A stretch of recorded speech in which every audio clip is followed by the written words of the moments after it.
मेरा direct selling क्या है, यानी ग्राहक और कंपनियों के बीच में कोई बिचौलिया नहीं होना ही डायरेक्ट सेलिंग है। जो इसके बारे में कंपनी है, प्रोडक्ट है, डायरेक्ट सेलर है और कंज्यूमर है। फिर कंज्यूमर क्या है, डायरेक्ट सेलर है, कंपनी है, प्रोडक्ट है, ये साइकिल चलता है जहां पे वो डायरेक्ट सेलिंग है। अगला, कब शुरू हुआ था? 1886 में शुरू हुआ।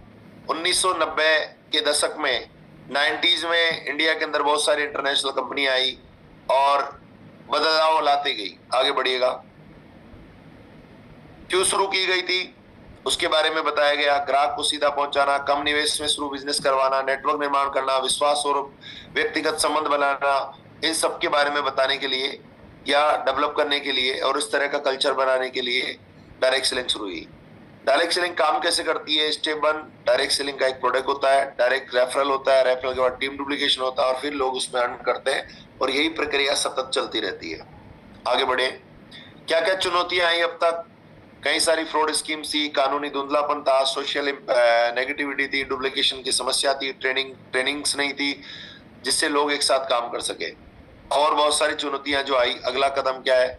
अब कितना लीगल है? 2016 में गवर्नमेंट ने गाइडलाइन जारी की। 28 दिसंबर 2021 को कंज्यूमर प्रोटेक्शन एक्ट आया और अब ये बहुत सारी चीजें है और आज इंडिया में 100% लीगल है। आगे बढ़े। वर्तमान स्थिति में ग्रोथ क्या है? वर्तमान ग्रोथ रेट भी मैंने आपको बताई। फिडसी की रिपोर्ट के अनुसार 23,250 करोड़ का टर्नओवर रहा है। अलग अलग कैटेगरी में हेल्थ टेक कैटेगरी वो 60% से ज्यादा है और अब भारत दुनिया की छठी सबसे बड़ी डायरेक्ट सेलिंग मार्केट बन गया है। आगे बढ़े। भविष्य की ग्रोथ रेट क्या है? 2025 तक 65,000 करोड़, इसी ईयर एंड तक होते होते 2030 तक ये 1 लाख करोड़ का बिजनेस करेगा और तेजी से ई कॉमर्स और आईटी सेगमेंट के बराबर आके खड़ा हो जाएगा। 2030 तक 2 करोड़ से ज्यादा लोग इस इंडस्ट्री में काम कर रहे होंगे और एक्टिव डायरेक्ट सेलर्स होंगे, ऐसा फिटजी और आईडी ऐसे कह रहा है। आगे केपीएमजी की रिपोर्ट्स के अनुसार इस तरह के आंकड़े आ रहे हैं। आगे बढ़िए। किन क्षेत्रों को प्रभावित करेगा? आने वाले समय में health, women empowerment, rural development, digital India, youth empowerment और रिटायरमेंट सिक्योरिटी जैसे सेगमेंटों को ये इंडस्ट्री प्रभावित करेगी। लोगों को इस इंडस्ट्री में सोचने को मजबूर करेगी।